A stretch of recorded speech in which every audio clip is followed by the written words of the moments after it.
This session itself was accompanied by their able mentors who are under the leadership of CYB, Mrs. Margaret Mukonga, Mrs. Eunice Kasabuli, Mr. Duncan Matia, Mr. Sabai Silas, and Mr. Watai Felix. Their theme of the week was being you are the light of the world, and their text was in the book of Matthew, chapter 5, verse 14, which is going to be read by Justin from Ukuna PhD.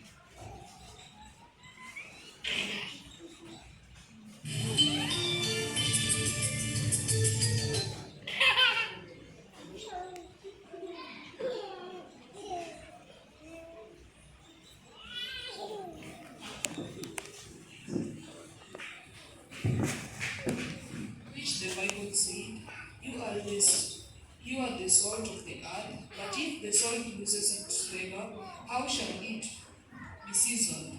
It then good for nothing, but to be thrown out and trampled underfoot by men. You are the light of the world. A city that is set on a hill cannot be hidden. Nor do they light a lamp and put it under a basket, but on a lampstand, and it gives light to all who are in the house. Let your light shine before men, that they may see your good works and glorify your Father in heaven. Now, Back to the stage.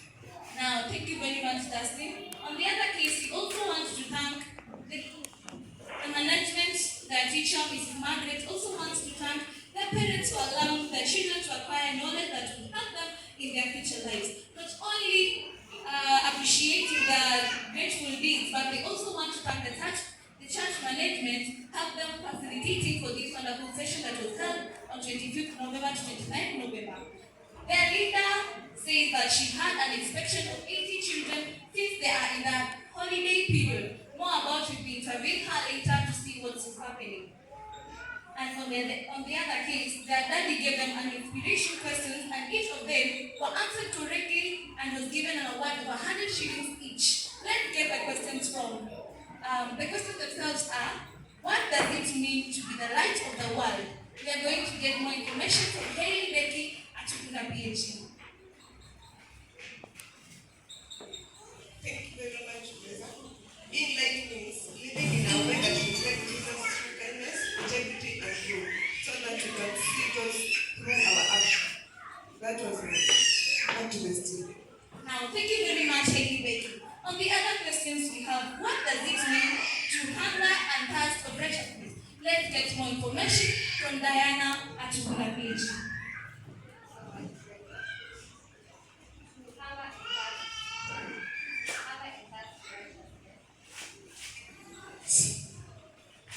Thank you so much, Brenda. Hunger and thirst for righteousness means wanting to live God's way so deeply that it becomes a priority, just like food and water. God promises to satisfy that desire. Back to you, Brenda. Thank you very much, Diana. Now, let's take a short break for us. We're waiting our dear guests that will be with us on studio, who are Mrs. Margaret and Reverend Solomon.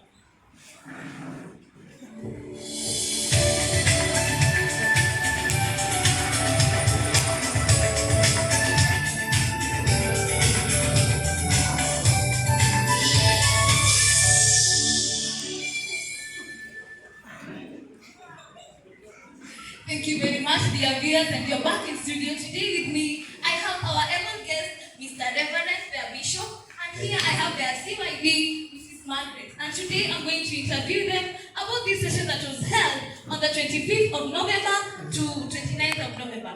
Now, Mrs. Margaret, I have this amazing session that you held in your church from 25th to 29th of November. Now, what were your expectations about this session that you are about to interview the kids? Yes, thank you very much, Teresa from Huda Networking. My expectation, to my viewers, my expectation was to teach the word of God to the young children from 86 and 18 and above. And I was expecting 80 plus kids because the children are on long holiday. But what God did is marvelous. I received a half of them and they were taught the word of God. Thank you very much, Mrs. Margaret. Now, Mr. Reverend, today you held this session at your own church, and these are your kids, I believe so. And what are also your expectations to this session that was taught to you by the CYD? Thank you very much. My expectation was to have more youth to come in a large number so that we can empower them with the word of God and other things. Back to you also, Mr. Reverend. After being told this session was going to be held in your church, did you have so many difficulties or challenges that you faced while you were told this information? Yes. We faced some challenges that we were expecting maybe the so-called young professionals to attend. And unfortunately, they did not turn up in a good number. So those are some of the difficulties that we are facing. And now a word of encouragement to the viewers back at home, and also to your students and even to your fellow members in the community. Yes, a word of encouragement is that next time let them avail and let our viewers, at least their youth, to come for the future tomorrow. Thank you very much. Thank you. Back to you, Mrs. Margaret. I also believe that this was a tough decision that you made to yourself. What were these difficulties and challenges that you faced? Actually, there were some challenges like I called very many facilitators to facilitate the session, but only to find that I could not group the kids because they just come in half of them. So I was tasked to teach them as a class, and so that was a very big challenge to me because we did not complete the syllabus or what we had planned for the kids, but we shall still plan for another time for that, so that we can teach and finish the session very well. Another challenge was that one of my youth was sick, so some facilitators were to take care of him, so that was really a challenge too. So we just remained with Madam Eunice Kasambuli so that we can make the session successful. Now, I also have this question. During this world of today, we are really evolving, and we have this so-called thing called Gen Z. How have you managed it in the church? Yes. You can go back in year 2024 when the GCs of this government broke off on the way, saying, right, haki yetu, I managed to receive a revelation from God that I have to do something for the church. So I came up with a young group called Young Professionals. Those are the groups which our President Ruto calls them hustlers. They can manage to get their airtime. They are the people who can wake up in the morning and look for their life. So I grouped them in that group of young professionals. I gave them that name. Instead of Gen Z, I called them Gen Z of Punda Church, but by the name Young Professionals. And the ones I was dealing with, and also God has given me revelation, I've given them also a name. What is the name of the group that you've given them? Yes, thank you very much. The name for the ones who are in campus, who are in high schools, who are in Kredi, CHSS, the one I was handling this time because the young professionals did not turn up in big numbers. I've given them a new name which is Young Stars. This name came into my revelation after teaching the theme, the light of the world. So I was to give them the name Young Stars because I can see that star is one of the things that give us light during the night. So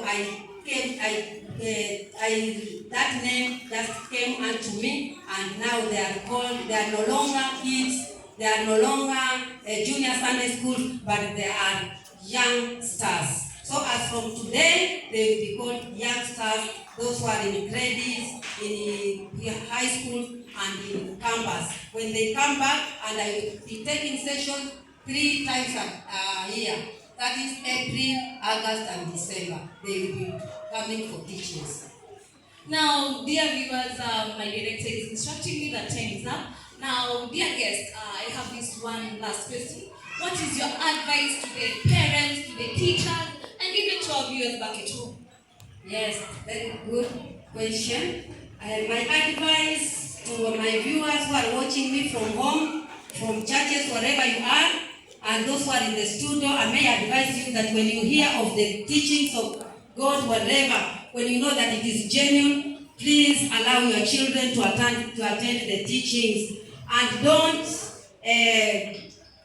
tell your children not to attend or deny the children the chance to attend the children from the teachings of the church, maybe because you have the differences with the leader, you have the differences with the church, maybe you have your own challenges at home. Just allow them to go and be taught the word of God.